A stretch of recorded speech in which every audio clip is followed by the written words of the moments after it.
It was the first thing I noticed as I stepped onto the back porch of my parents' house, the sun burning a slow line down my back, sweat already forming along my spine. There was a long folding table under the canopy, sagging slightly from the weight of plastic bowls, soda bottles, and a pan of something that had been left out far too long in the July heat. 5 plates. One for Mom, one for Dad, one for Laura, Megan, and presumably, one of their husbands. But not me. Not Jared. Not us. I stood there frozen for a second, long enough to catch Jared's glance. He didn't say a word, didn't need to. His hand brushed against mine, warm and steady, a silent offer to turn back. I almost did. But Mom came rushing out the sliding glass door, arms open, smile too wide. "Catherine! Oh, honey, I'm so glad you came!" Her voice was syrupy with relief, as if my presence alone could glue the cracks in this family back together. She wrapped me in a hug that was more performance than affection, the kind meant for witnesses. Jared received a polite nod, like a guest at a hotel. Inside the yard, chaos reigned.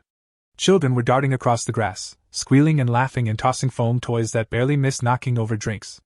Somewhere in the background, the faint hum of country music blended with the hiss of a malfunctioning grill. Laura was there, already halfway through a margarita, wobbling slightly in her wedges. Megan followed close behind, baby wipes stuffed into one pocket and a phone clutched like a lifeline in the other. "Oh, look who decided to grace us with her corporate presence," Laura called out, eyes narrowed in mock sweetness. "No high-stakes board meetings today?" A few snickers followed from the direction of the cooler, where Dad sat nursing a lukewarm beer. I ignored the comment, forced a smile, and walked Jared over to my dad, who at least had the decency to offer us chairs and cold bottles of water. "You made it," he said, voice low, almost apologetic. It should have been just a family barbecue. But every second there felt like an unspoken test. Megan's kids were screeching near the edge of the pool, unsupervised. I heard someone, not a relative, ask me quietly, "No kids yet?" followed by a nervous chuckle. I smiled again, tight and rehearsed. Then came the moment everything tilted. 3 kids, my nieces and nephew, aged somewhere between chaos and cruelty, sprinted across the yard toward a guest, a woman I didn't know. The oldest shouted something that sounded like, "13 push!" and they lunged. She stumbled, barely catching the metal pool rail before plunging into the water. Half soaked and visibly shaken, she composed herself and left quietly. No one stopped the kids. No one apologized. Before I could fully process what just happened, they turned toward me. Jared caught it before I did. "Catherine," he said, and that's when I saw them running. I sidestepped on instinct. Just a half step. And they missed me completely, slipping into the pool with a wild splash. The sound cut through the heat like a gunshot. For a moment, there was silence. And then laughter, some real, some uncomfortable. Jared let out a startled chuckle. I couldn't help it. It was funny, in a slapstick kind of way. But not to Laura. "Catherine!" she shrieked, racing over. "Why didn't you catch them? They could have drowned." The accusation hit me like a slap. Not concerned for the fact that they'd nearly hurt someone else earlier. Not a single word about supervision. Just blame. As if I had deliberately stepped aside to let them fall.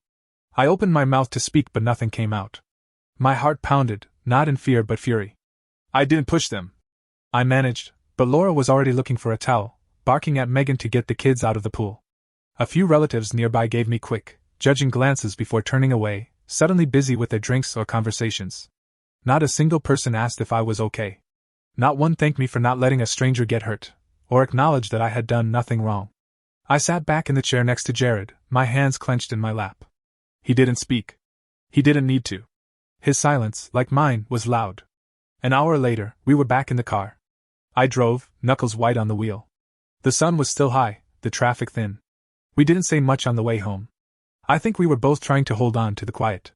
I had always thought that maybe, with time, the edges would soften.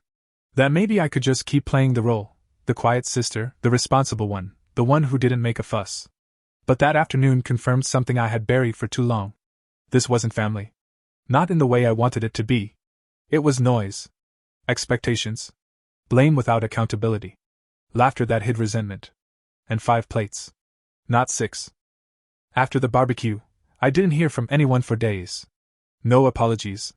No check-ins. Just silence, the kind that thickens the air like fog. Jared didn't bring it up either. We just went back to our quiet life, morning coffee, quiet dinners, long walks around the reservoir. And I told myself it was over. That the episode had passed, and I could once again keep a safe, polite distance from the chaos that had always buzzed at the edges of my life. But silence isn't always peace. Sometimes it's the pause before a storm. The real trouble began the day I opened Instagram and saw a photo of a wooden deck overlooking pine trees and snow-capped peaks. A caption underneath read, "Hidden Gem in Breen Ridge, hosted by Laura. Highly recommend." The photo was of my cabin. My retreat. My one sacred space. I blinked at the screen, convinced it had to be a mistake. But the more I looked, the more I saw. Multiple posts. Different angles. Guests praising Laura's cozy hideaway, with hashtags like #Mountain Escape and #Arbitrate. Some of the reviews even mentioned her warm hospitality and great local tips. I sat on the floor in stunned silence, phone limp in my hands. That cabin wasn't just a vacation home. It was a symbol of independence, of quiet, of everything I had built for myself that didn't involve the tangled, demanding mess of my family. I had bought it 3 years ago after a spontaneous road trip with Jared. Snow was still on the ground, and the realtor thought I was crazy for wanting it right then. But I had paid cash.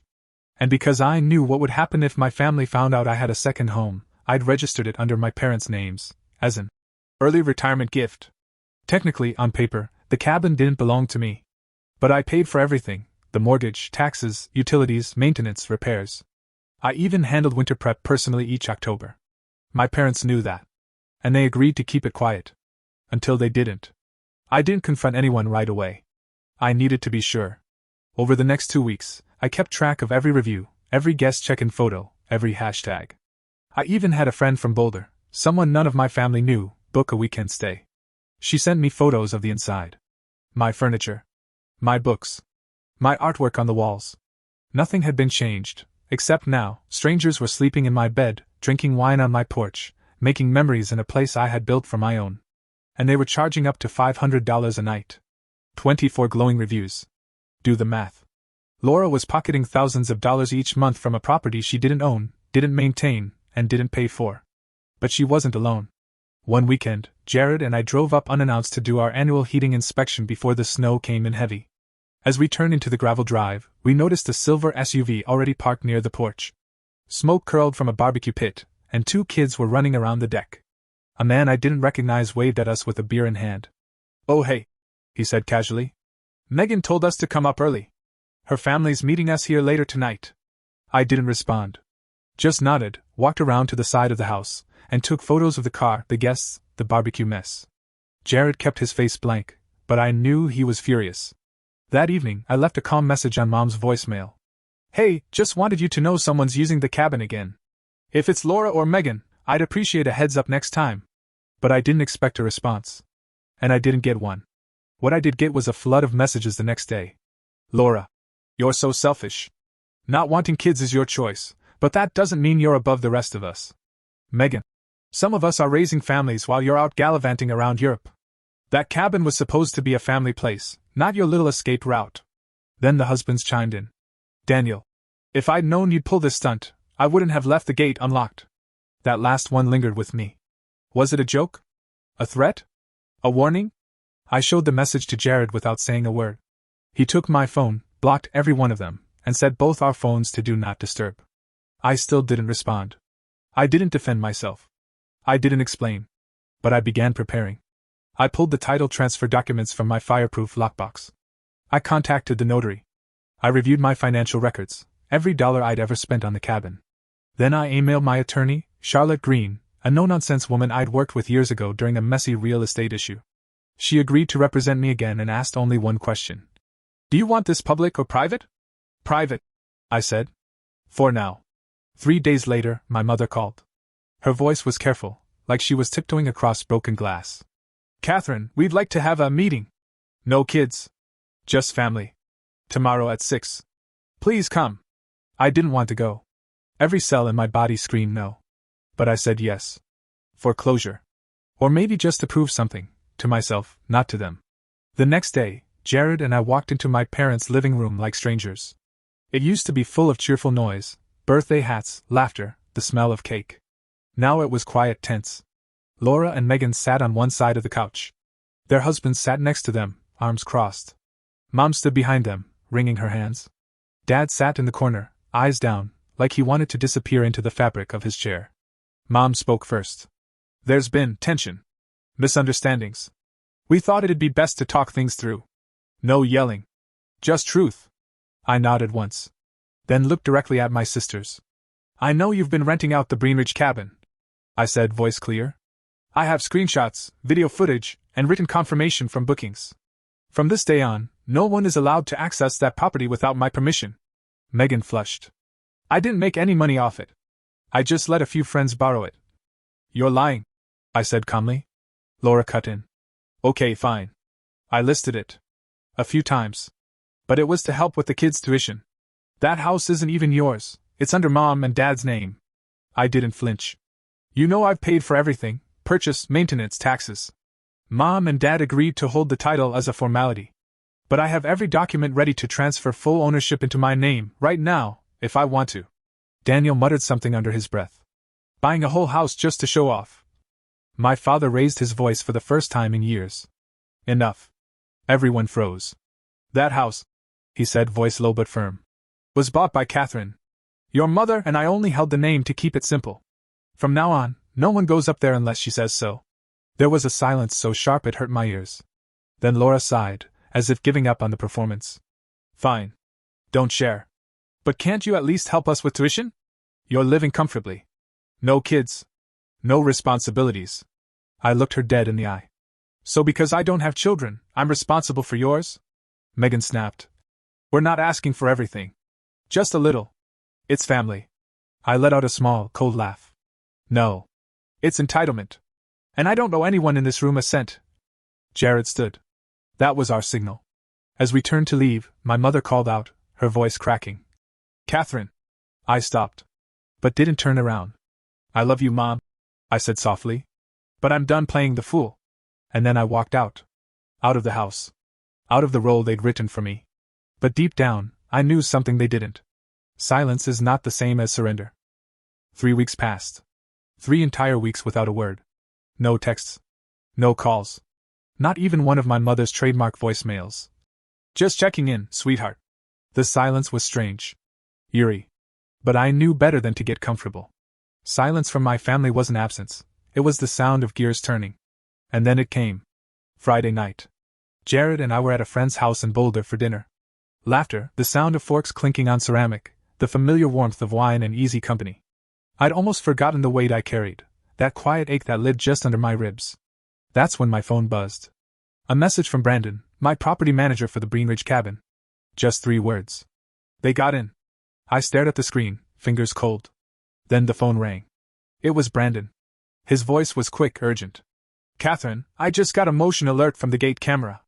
2 men used bolt cutters to break the chain. I've already called the police. They're en route now. My stomach twisted. Who? I saw them on the camera feed. Daniel and Brad. They forced the back door. Lock's busted. They're inside right now. I couldn't speak. Jared saw my face, gently took the phone, and stepped out into the hallway to continue the call. I sat in the kitchen, frozen, hearing nothing but the thrum of my pulse. My world narrowed to one thought: they broke in. This wasn't a misunderstanding. This wasn't poor judgment, or a heated text message. This was planned. Premeditated. They had brought tools. They had waited until no one was there. And they had trespassed on my property. I didn't wait for dessert. We left immediately. In the car, Jared drove in silence, his knuckles tight around the wheel. My hands were trembling in my lap, not from fear, but from the kind of rage that burns slow, molten. I didn't say a word. Not a single one. By the time we got home, there were 2 voicemails from the Summit County Sheriff's Office. Daniel and Brad had been arrested on site. Charges: unlawful entry, property damage, and criminal intimidation. They'd been caught disabling the camera system inside the living room. Apparently, Brad even looked straight at one of the cameras and flipped it off before yanking it off the wall. The next morning, I requested access to the footage. Brandon sent it over within the hour. I watched as Daniel and Brad pulled up in an old pickup truck, parked just out of sight, and pulled bolt cutters from the back. They snapped the gate lock like it was nothing. Walked up the back deck, covered the motion light with a piece of cardboard, and forced the sliding door open so hard the lock casing cracked straight through the wood. They were laughing. Brad was drinking from a flask. Then, inside, they moved to the security console I had installed just a few weeks ago. Daniel tried to unplug the wires while Brad lifted his middle finger at the camera. It was all on tape. All of it. That evening, my mother called. Her voice was low, shaky. "Catherine, I heard what happened. Did you?" I asked. My voice came out cold. Flat. "They didn't mean any harm, honey. They think you've been too harsh. They were angry. They acted out. But you know them. They're not dangerous." "Not dangerous?" I said, each word cutting out like glass. "They broke a lock, destroyed a gate, ripped out my security cameras, and entered my property without permission. And you're calling it acting out? They have jobs," she whispered. "Brad works in private security. If he gets a record, I'm not responsible for their life choices, Mom," I said. "They crossed the line. No more warnings. No more silence. You always said family sticks together. Well, they didn't stick with me. They invaded my home." She was quiet for a moment. Then she tried one last time. "I just want to keep the family from falling apart." I closed my eyes, breathed through my nose, and said clearly, "Then maybe you should have taught them boundaries instead of teaching me to tolerate abuse." I ended the call. That night, I wrote a full summary email to Charlotte, my attorney. I wanted her to handle everything moving forward: law enforcement, the DA, and if needed, court appearances. I also requested a restraining order. Not just for me, but for Jared and any property in my name. I was no longer waiting to be heard. I was drawing the line. With legal ink. Over the following weeks, the damage estimates came in. The broken gate would cost over $2,000. The back door replacement? Nearly $1,500. Camera system reinstallation and digital security protocols? Another $3,000. I sent the full invoice to Charlotte and authorized her to file a civil suit. Daniel and Brad were formally charged and released on bail. Court proceedings began in the background. Meanwhile, I didn't hear from my sisters directly, but the messages started arriving through side channels. An email to my work address from a Megan S. with a subject line, "Please, for the kids." A handwritten letter delivered to my attorney's office, signed by Laura, saying, "You've made your point. Do you really want to ruin our lives over this?" No apology. Just consequences they weren't prepared to face. I didn't reply. Instead, I focused on the cabin. I upgraded the security. New locks, biometric access points, a camera system with cloud backups, 24/7 motion tracking. Brandon agreed to step in as full-time manager. Former Air Force. Lives nearby. Trustworthy. "I'll treat it like my own," he said. And I believed him. Weeks passed. And then, like a bad magic trick, a white envelope showed up on my office desk. Courier delivered. No return address. Inside, a check for $5,000 and a short letter signed by Daniel and Brad. "We apologize for our actions. We acknowledge trespassing and damage. We respectfully ask that you consider dropping the charges." The money meant nothing. $5,000 couldn't fix what they broke. But I brought it to Charlotte anyway. She read it in silence, then looked at me over her glasses. "If you want to keep pushing forward, we will. But be aware, litigation takes time. A year, maybe longer. You may win. Or you may just walk away with less money than this check and a whole lot of stress." I nodded. "What's our third option?" She smiled. "We write our own ending." 3 days later, she drafted the settlement. Daniel and Brad would pay for all damages, cover emotional distress with an additional $25,000, pay my full legal fees, and sign a binding agreement: no direct or indirect contact with me or Jared. If they violated it, criminal proceedings would resume. They signed. According to Charlotte, Daniel tried to argue down the emotional distress clause. She shut him down with one sentence. "Would you like me to play the video of you flipping off the security camera in front of a judge?" He didn't speak again. The checks came in. $25,000 for damages. $3,200 for legal fees. And silence. Real silence this time. That night, Jared opened a bottle of wine we'd been saving. "To peace," he said. I raised my glass. But I wasn't smiling. "Not peace," I whispered. "Power." And for the first time in my life, I meant it. I didn't go back to Green Ridge. Even after the settlement, even after the checks cleared and the security systems were reinstalled and the cameras were humming with quiet precision, I couldn't bring myself to return. The cabin, once my sanctuary in the trees, had become something else, something colder. I used to think of it as a place where the air tasted different, purer. Now, all I could taste was the bitterness left behind by people who once shared my last name. Brendan sent me weekly reports, photos of the porch in snow, footage of raccoons rustling past the gate, logs of temperature fluctuations inside the house. He treated the place with a reverence my own family never did. And that, somehow, made it both easier and harder. Easier, because someone finally understood boundaries. Harder, because it reminded me that love wasn't enough. That family, as I had known it, had always been a mirage. Megan's last attempt to contact me came not through a call or a text, but through something more unexpected, a package. It was delivered to my doorstep on a rainy Tuesday, no return label, but the handwriting was unmistakable, her cursive, too neat to be casual, too careful to be relaxed. I left it on the kitchen counter for 3 days, untouched. I told myself I was too busy. But the truth was, I didn't know if I had the strength to read whatever was inside. Another plea? Another manipulation cloaked in sentiment? Another, for the sake of the kids, performance? But on the 4th night I made tea. I sat by the window. I unsealed the envelope. Inside was a letter. No photos. No gifts. Just a few pages of lined paper, filled top to bottom. It wasn't angry. It wasn't pleading. It was different. She wrote about growing up in the same house as me, but never really seeing me. About how, even as a child, I was quiet, not shy, but observant. How I held back from the noise. How, even back then, I was other. She admitted that she and Laura had talked about me behind my back for years. That my independence made them uncomfortable. That my silence made them assume I was judging them. That when I chose not to have children, they felt it like a rejection, not of motherhood, but of them. "You've always reminded me of something I didn't have the courage to choose," she wrote. "A life I made for myself." I read every word. Twice. Then I folded the letter and placed it in the bottom drawer of my nightstand. I didn't tear it up. But I didn't respond either. Forgiveness is not the same as reconciliation. I could forgive her, for her words, for her silence, even for the way she let her husband break into my home and only found her voice once the handcuffs came out. But forgiveness didn't mean I owed her access to my life. That was the part my family never understood. To them, closeness was measured in holidays attended, texts replied to, money given, secrets shared.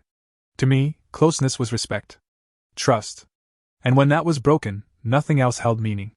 Jared and I started spending weekends away, trips to Santa Fe, long drives down empty highways, hotel check-ins under quiet aliases. I started writing again, something I hadn't done in years. Not novels or essays, just fragments, thoughts in an old leather journal, handwritten in pencil. I wrote about grief that doesn't come from death. About boundaries that must be rebuilt brick by brick. About what it feels like to mourn a family that's still alive. One afternoon, while Jared was reading on the patio, I opened my laptop and typed, "Mountain retreat for sale, Breen Ridge. 3 bedrooms. Private access. Negotiable price." I stared at it for a long time. My finger hovered over the post button. I didn't click it. Not yet. But I needed to see it written out. I needed to know that letting go was an option. That I wasn't tethered by a deed or a driveway. That house wasn't a sanctuary anymore. It was a reminder. Of betrayal. Of lessons learned too late. But it had served its purpose. It showed me where the lines were. And who was willing to cross them. My mother still called. Not often. Just enough. We didn't talk about Laura. Or Megan. Or what happened. She gave me updates on her garden, new almond cake recipes she was trying, workout routines my father had started. She sent photos of their dog in the fall leaves. Asked about our upcoming road trips. I never ignored her. I couldn't. Not because I owed her, but because there was still a part of me, small and quiet and stubborn, that remembered when she used to tuck me in at night and sing lullabies in broken French. But even she knew something had shifted.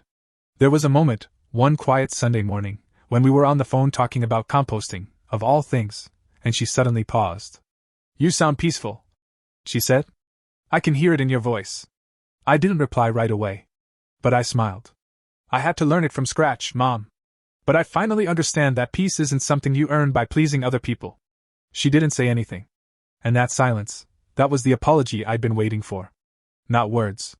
Just the absence of resistance. That silence said everything. A few months after the settlement, I visited the cabin one last time. Not to stay. Just to look. Brandon had done a beautiful job. The porch was stained a soft walnut brown. The new fencing was subtle but strong. The cameras blended into the trees. Inside, everything was spotless. Nothing was missing. Nothing broken. But I still didn't feel at home. I stood in the living room and looked out through the wide glass panels at the forest beyond. The trees moved with the wind like they always had. The sun filtered through in beams. But I knew that this place wasn't mine anymore, not really. It had been violated. And though it had been reclaimed, the soul of it had shifted. And so had I. Before I left, I walked to the kitchen and placed the key on the counter. The original. The one I used the very first night I stayed there. Then I locked the door behind me. And never looked back. Closure isn't always a dramatic door slam. Sometimes, it's just a quiet exhale. The release of a weight you didn't know you were still carrying. Sometimes, it's a morning where you wake up and don't feel the urge to check your phone for threats or guilt-laced messages. It's a laugh that comes easier. A silence that doesn't ache. Sometimes, closure is simply living. Without them. The last contact I had with Laura was a forwarded legal email from her lawyer to mine. It was a short confirmation. All terms had been met. All agreements fulfilled. Case closed. No signature. No note. But I knew she saw the check I signed. I knew she blinked when she realized I had followed through. I had drawn the line, and this time, it held. That blink? That was the moment I won. Not in money. Not in paperwork. But in power. I no longer lived in their orbit. I no longer begged to be understood. I no longer needed to explain why I didn't want to sit at a table where I was always the outsider. I had built a new table. And if they didn't have a seat at it, well, that was never my responsibility to fix. It was theirs to earn. And they didn't. I used to think that being the youngest meant I had to fold the most. I folded myself into politeness. Into silence. Into the role of the one who didn't cause problems. The one who didn't have kids, didn't ask for favors, didn't fight back. For years, I played the quiet piece on a loud board, hoping that by staying out of the way, I'd earn my spot at the table. But some tables are built crooked. And no matter how still you sit, the plates will slide off anyway. It took me over 3 decades to understand that blood doesn't mean alignment. That sharing DNA doesn't mean sharing values. That just because someone helped raise you doesn't mean they raised you right. My family taught me many things, but not in the ways they intended. They taught me that love used as leverage is not love at all. They taught me that guilt is a powerful weapon, especially when wielded by people who refuse to take responsibility for their own lives. They taught me that silence can be manipulated just as easily as words. But more importantly, they taught me what not to tolerate. I learned the difference between forgiveness and permission. I learned that boundaries are not cruel, they are necessary.